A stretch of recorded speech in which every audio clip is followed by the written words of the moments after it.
Reasoning के बहुत ही important question को देखते हैं और सॉल्व करते हैं। आइए देखते हैं क्वेश्चन आपका क्या है। तो क्वेश्चन जो आपका है वो 3 त्रिभुज दिए हुए हैं और तीनों त्रिभुज में त्रिभुज के कोनों पर कुछ अंक दिए हुए हैं तथा उन त्रिभुजों के बीच में 2 त्रिभुजों में नंबर दिया हुआ है और तीसरे त्रिभुज में नंबर को पता करना है, फाइंड आउट करना है। अर्थात एक पर्टिकुलर कोई रूल लग रहा है, उस रूल के अंतर्गत तीसरे नंबर के त्रिभुज में कोई संख्या आएगी, वो मिसिंग नंबर है। तो ये क्वेश्चन जो आपका है त्रिभुजों के अंदर मिसिंग नंबर है का है या आकृतियों के अंदर मिसिंग नंबर का क्वेश्चन है। तो आइए इस क्वेश्चन को एक बार देखते हैं और सॉल्व करते हैं। तो क्वेश्चन आपका है जो त्रिभुज पहला है उसमें है ऊपर आपका 1 है, बाएं आपका 2 है और दाएं आपका 3 है। अर्थात त्रिभुज में 1, 2 और 3 है पहले त्रिभुज में और बीच में संख्या आपकी 14 है। दूसरे त्रिभुज में ऊपर 3 है, दाएं बाएं 4 और 1 है, बीच में संख्या आपकी 26 है। तीसरे त्रिभुज में ऊपर 5 है, दाएं बाएं 2 और 1 है। अब हम देखते हैं कि बीच में कौन सी संख्या होगी। विकल्प आपका है ए 26 होगी, बी है 28 होगी, सी है 32 होगी और डी है 30 होगी। अर्थात जहां आपका क्वेश्चन मार्क लगा हुआ है वहां कौन सा नंबर आएगा।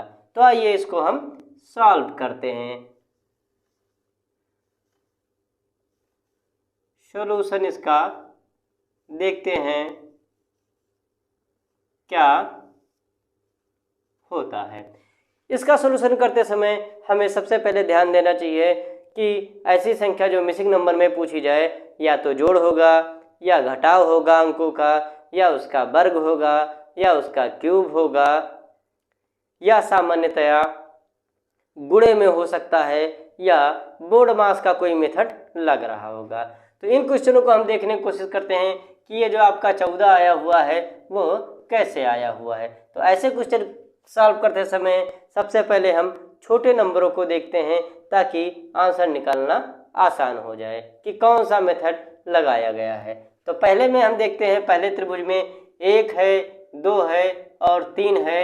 इन संख्याओं को मिला करके 14 नंबर आया हुआ है। तो 14 नंबर कैसे आ सकता है। पहला आपका 1 है, फिर आपका है 2 और फिर आपका 3, ये मिला करके आपका आया हुआ है 14। मतलब ये क्लियर है कि अगर हम इन तीनों संख्याओं का वर्ग करके जोड़ देते हैं तो हमारा आंसर 14 हो जाएगा। अर्थात 1 का वर्ग प्लस 2 का वर्ग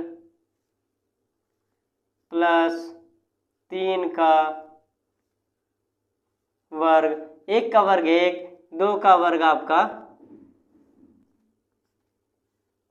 4 और प्लस 3 का वर्ग आपका 9। अर्थात ये आपका आ गया 14।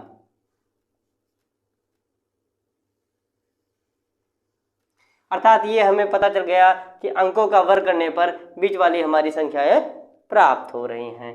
अर्थात अंकों का वर्ग अगर हम कर देते हैं तो हमारी बीच वाली संख्याएं प्राप्त होती हैं। आइए दूसरे का देखते हैं। 3 त्रिक का दूसरा जो आपका 3 का वर्ग प्लस 4 का वर्ग और प्लस 1 का वर्ग, ये आपका हो गया 9 प्लस 16 प्लस 1। 16, 9, 25 और 1 26, जो आपका बीच वाला आ गया। अब हम देखते हैं तीसरा। ध्यान रखना कि ऐसे क्वेश्चनों में कोई पर्टिकुलर एक ही रूल लगेगा। अर्थात जो रूल लगेगा वो सभी संख्याओं और सभी त्रिभुजों या सभी आकृतियों पर लगेगा। अर्थात जो तीसरी वाली आकृति है उस पर भी स्क्वायर का ही फार्मूला लगेगा। तो 5 का स्क्वायर प्लस 2 का स्क्वायर और प्लस 1 का स्क्वायर, ये हो गया आपका 5 का स्क्वायर हो गया आपका 25, 2 का स्क्वायर हो गया आपका 4 और 1 का स्क्वायर हमेशा 1 होता है, अर्थात 25, 4 29 और 1 30। इन अंकों का योग जो आया आपका वह 30 आया, अर्थात क्वेश्चन मार्क की जगह पे जो हमारी संख्या आएगी वो आएगी 30। अब विकल्प में हम देखते हैं कि 30 कहाँ है। तो विकल्प में 30 जो हमारा है वो डी विकल्प में है। हमारा आंसर यही हो जाएगा।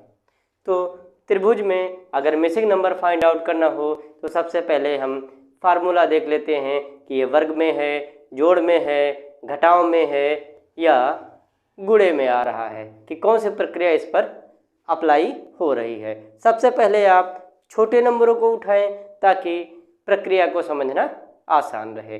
छोटे नंबरों को उठाते हैं, जैसे यहाँ हमने छोटा नंबर जो हमारा सबसे है बीच में वो 14 आ रहा है।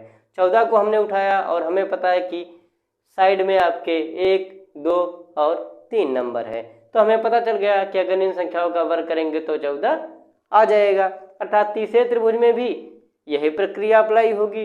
इन तीनों संख्याओं का वर्ग करेंगे तो 30 आ जाएगा। अर्थात ऐसे क्वेश्चन को सॉल्व करने के लिए आपको सिर्फ और सिर्फ थोड़ा सा माइंड कैलकुलेशन फास्ट करनी है और प्रक्रिया को समझना है। बाकी ये क्वेश्चन बहुत सॉल्व होते हैं, अगर प्रक्रिया समझ में आ गई तो चंद सेकंडों में आपका आंसर निकल आता है। चलिए इसी के साथ ये क्वेश्चन हम समाप्त करते हैं यहीं। मिलते हैं आपसे अगले क्वेश्चन में। जय हिंद, जय भारत।